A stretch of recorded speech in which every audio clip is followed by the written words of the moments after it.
It's vlogging time, come on, grab your friends. We're gonna talk about my pants. Working out in my new Let's Play. We'll finish off the video. It's vlogging time. Change the ending a little bit. What's up, Vloggy Pilots? Vloggy Poncho here. And like the intro said, first I'm going to talk about my pants. At the moment, not actually wearing any. But today I was wearing pants when I went to work, and they were a little bit too big on me. The reason for that is the second topic, working out. It's been a month now for my workout routine, and I have stuck to it. This is the first time in my life that I have actually tried to improve my physical condition and succeeded. This is like the biggest willpower achievement I've had in my life, next to being vegetarian for a year and a half. This has probably been more difficult. I think the first month of working out has been harder than the first month of being a vegetarian was. Because even though being a vegetarian is sort of like an every meal decision, it's lots of small choices, whereas working out, it feels like a few big ones. And a bunch of little ones, too. So I've been working out 3 times a week for 4 weeks now. Which isn't a whole lot in the grand scheme of things, but for me it's huge because this is the most consistent workout routine I've ever had, and I'm already noticing physical changes. I feel awesome. Like, the days that I work out, I actually have more energy rather than less. I figured I would be, like, tuckered out at work, but it seems like working out just, like, gets me going. Like, those whole mornings at work, I'm pumped. I don't drink coffee anymore. I hardly ever have caffeine. I really only have caffeine when I go out to restaurants, and even then, only some of the time. And so I'm working on a schedule where I go to bed at 10 p.m., and I get up at 5:45 to go to the gym, and I'm not tired during the day, and it's awesome. Having a consistent sleep schedule, and exercising, and eating right, I feel healthier than I've felt in a long time. And it's directly observable in the amount of energy that I have day to day. It's so great. And I'm also noticing that I'm getting more physically fit. I'm gaining muscle mass. I'm losing body fat. In the past 4 weeks, I've lost 7.5 pounds. And I don't expect that trend to continue quite as steeply, because I know it's always, you lose the most right at the very beginning, and then you have to try and keep it off, basically, from then on. But I think my weight will probably level out around 170, and then I won't be able to lose any more body fat, and I'll start gaining muscle, because I'll start eating a little more once I get down there, and I'll just stay on a nice lean protein diet. That's what I've been doing for the past month.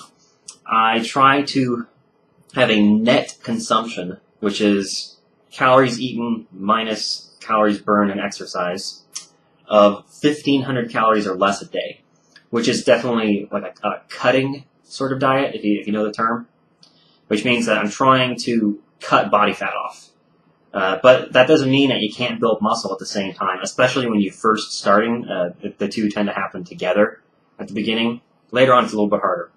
So I would say that of the 7 pounds I've lost, I've probably lost more like 10 pounds of fat and then gained maybe 2.5 pounds of muscle, which is awesome. It's really great. I'm noticing, physically, if you look at a before and after photo, which I won't be posting because I'm not one of those people who takes mirror selfies or whatever, but I feel like if you looked at before and after photos, you'd be able to be like, yeah, he's been working out, he looks different. And that's awesome. Like, nobody really gets to appreciate it that much, but for me, it's so great to feel fit, to feel strong. I'm really looking forward to the next time I get to help somebody move their furniture, because it's going to be so much easier now. Like, I've been doing squats for 3 of the last 4 weeks. I was a little nervous at the beginning because I didn't want to get squished by the bar, but I manned up and tried it. And so now, I think today I squatted 120 pounds, which is not a huge amount. I'm not going to impress any bodybuilders, but squatting 120 pounds basically means that 2 of me can pick up that couch with no trouble. We're not going to hurt ourselves. I can pick it up over my head and do whatever. It's not going to be an issue. And that's such an awesome feeling. I feel so, physically capable. And that's just a great feeling. My neck is really stiff, though. Sitting at my desk all day. Ugh. So if any of you are on the borderline and maybe been watching these vlogs, which I know haven't been very frequent, I have a busy life. What do you want? We want more vlogs. Okay. If any of you are sort of on the fence as to whether you want to actually like commit and try to get in shape, totally do it. It's so worth it. Like I am not a morning person. I have not been a morning person at any stage in my life. When I got up early during high school to make it to the bus on time, yeah, I rode the bus in high school. I didn't have a car for a while. And then I never did, actually. I carpooled at the end. Anyway, when I got up early in high school, I would be tired all morning and just, ugh.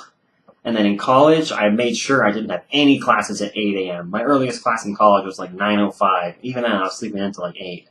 So at no point in the past decade have I been getting up early and feeling good. Any day that I had to get up early, I was in a shit mood. I'd be cranky. Like if you got me up at 3 or 4 in the morning to start a long road trip, I would be an ass all day. It was just, I couldn't deal with it. But now, I almost am starting to think of myself as more of a morning person. And it's not like I'm any different. I've just kept a rigid sleep schedule where I actually have an alarm on my phone that goes off at 10 p.m. every night where I have to get up early the next day. And it just says, go to bed. You gotta get up early. And that's all it takes. Because for me, it's not getting up early that sucks. It's getting up early after staying up late. It's only when you do both that you have a problem. If you stay up late, you sleep in late, you're fine. You go to bed early, you get up early, you're fine. As long as you don't stay up late and then try to get up early, you won't be tired in the morning. And so it's like, I just need to have that reminder in the night that says, you're going to get up early. Do you want to feel like shit tomorrow? No. So I'll go to bed, you know? That's all it takes to sort of keep me in line and not screw up my routine. I have not missed a workout day yet. And my goal is to never miss one unless I get sick or injure myself. That's the goal. Just try and stick to it forever. This is going to become a lifestyle for me. I don't know if I'll be doing, I don't know if I'll be trying to build muscle my whole life, but at some point I'll probably peak and say that's enough, and I'll just maintain and try to stay fit and healthy and start focusing on cardiovascular health or whatever. The point is, I have really high hopes because I have accomplished something that I never believed I could do, for me, I had to get over so many stupid hang-ups in order to do this. I had to accept that I will have to go to bed at 10 o'clock and I will have to get up at 5:45 because for me, going to the gym in the morning before work is the only way to ensure that I do it consistently. Because if I have to do it after work, some days I have to work late and I'll just skip it. Some days I'll get out early and take off my pants when I get home and just skip it.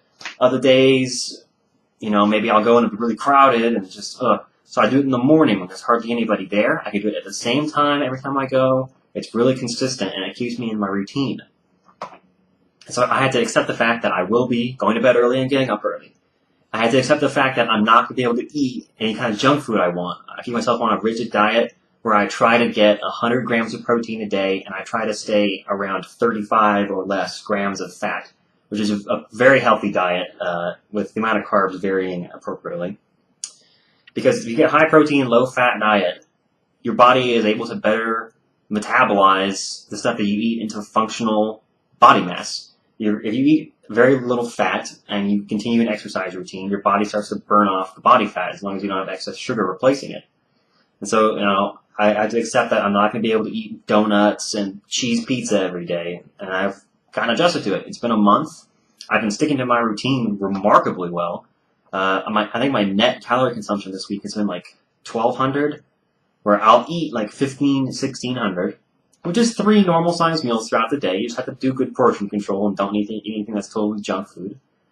But then I'll burn like 300 or 400 calories a day lifting weights, playing ping pong, going bowling, taking laps around the building. If I walk around my cube building 3 times, it's a mile. So I'll do all those things. So I had to accept getting up early, not eating whatever I wanted, which I still can eat stuff. Like I went to a buffet today. I ate 1.5 plates worth of food at a buffet. You might think, well, I didn't get my money. I got plenty of food. I got like 1,000 calories in that meal. It was the biggest lunch I've had in 2 weeks. And it was great. I'm going to have a small dinner. I had a small breakfast. The day is still within my diet. And the other thing I had to accept is I just had to totally get over myself. Like, sorry, my nose itches. It looks like I'm picking my nose. It's just really itching in there. I don't know. My allergies been funny today. I had a headache earlier from my sinuses. Anyway, I had to just get over myself at the gym. This is something that my dad told me once was, when you go to the gym, just leave your ego at the door. It does no good for you in the gym. Because there's basically three things that your ego can do at the gym. It can make you look at people who are in better shape than you and get really discouraged because you don't look like that, you don't lift like that. It can make you look at people who are in better shape than you, lifting a lot more weight, and lead you to try to lift more weight than you can safely do and injure yourself. Or it can lead you to look at people who aren't as in good a shape as you and look down on them, which is just a shitty thing to do. So in no way does having a big ego do you any good at the gym. So just leave your ego at the door. Don't care what anyone else is doing. Don't let anybody else care what you're doing. Just do your thing, get your exercises in, and be proud that you did it one more day. And that's exactly what I've had to do. Because when I went into the gym, this was just like 4 months ago, I canceled my gym membership. And it was because the last time I went in there, I looked around and was just like, I could never belong here. Like, I'm not one of these people. You know, I don't fit in at the gym. And now, I still don't feel like a bodybuilder or anything, but I do feel like I fit in at the gym. It's become a familiar place to me. I feel welcome there. I think the guy at the desk starts to recognize me now. I mean, I've been there 3 times a week for a month. The look in his eye, I think he recognizes me. You know, it's little things like that. Where it's just, I no longer have the hang-up of the gym is not my comfort zone. The gym is not part of my comfort zone. I know where the machines are, have a plan when I go in there, I know what I'm doing, and when I see things, I know how to respond. It's not a big deal. I'm over it. And that was the biggest one for me, was just having the self-confidence to just let my ego go, do my workouts, even though I have basically no muscle mass at the beginning. When I started, I was like, I'm benching the bar, I'm squatting just the bar, I'm doing pull-ups with like 80 pounds of assistance, you know, I was not in good shape. And that's another thing that's exciting about all this, is that my fitness has improved dramatically. Like, I went from squatting the bar, which is 45 pounds, to squatting 120 pounds. My bench press went up from the bar, 45 pounds, to 130 pounds. Pull-ups I'm now doing with, I think, 36 pounds assistance. So, like, another month of that, and I'll be able to do pull-ups unassisted, which is 3 sets of 5. What else? A couple other machines, too. I haven't made too much progress on the other lifts, because I just started them this week. But basically, that's the routine I've been following, and I've been steadily improving, trying to push myself a little bit each time, try and lift a little bit more weight, see if I can do it. And a couple times I've failed. A couple times I've tried to put 5 more pounds on, and I've said, you know, I failed halfway through a rep, and then I take that off, and I finish a set at a lower weight. And then other times I'll just try and do my max, and I'll barely get it, and I'll just try and do that same thing again rather than trying to add more, just as long as I'm pushing myself every time. And it's totally working. I've also invested the money into this. I guess this month the gym cost me $30. This is just the membership. I didn't have to pay the initiation fee because they let me like rejoin from when I was in before. Otherwise it would have been like $100. And then I think I spent a total of like $50 on protein powder supplements, which people say you don't need to do that, but for me it's just a really convenient way to get more protein without a lot of calories on my day because I am trying to do a cut. So in the morning I've tried 3 different kinds actually. I borrowed some from a friend and I bought 2 varieties myself of protein powder.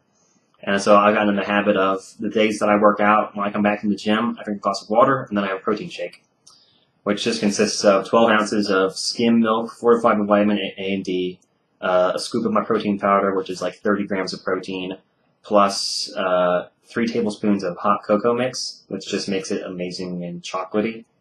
It's very good. Plus it's like 150 calories of carbs, which is good after a workout. You get a little bit of recovery carbs. So between the 3 of those things, it's like 44 grams of protein, plus the yogurt I have at work. So I get like 50 grams of protein in my breakfast after a workout. And so I've got this great baseline for my eating for the day because I've already gotten tons of protein in and basically no fat. All of that together is like 3 grams of fat, which is awesome. So basically things have been going really well, and I'm going to keep doing it. I'm happy about it. It's been one of the few major changes in my life that I'm looking back on already, even after just a month, and saying, this was definitely a good idea. You guys remember that vlog I made a month ago? Where I was like, Maybe this will be the time that I finally do it. This was the time I finally did it. It's awesome. I'm elated. Every time I stop and think about the fact that I've done this, I'm proud of myself, and it's great. It's an immense feeling of satisfaction and success. To have lost weight and to gain muscle and look better, and it's great. All around awesome. Okay, enough of that. Next Let's Play. And it's going to start tonight, so I won't tell you what it is, because you'll see it soon. Thanks for watching. I'll see you next time.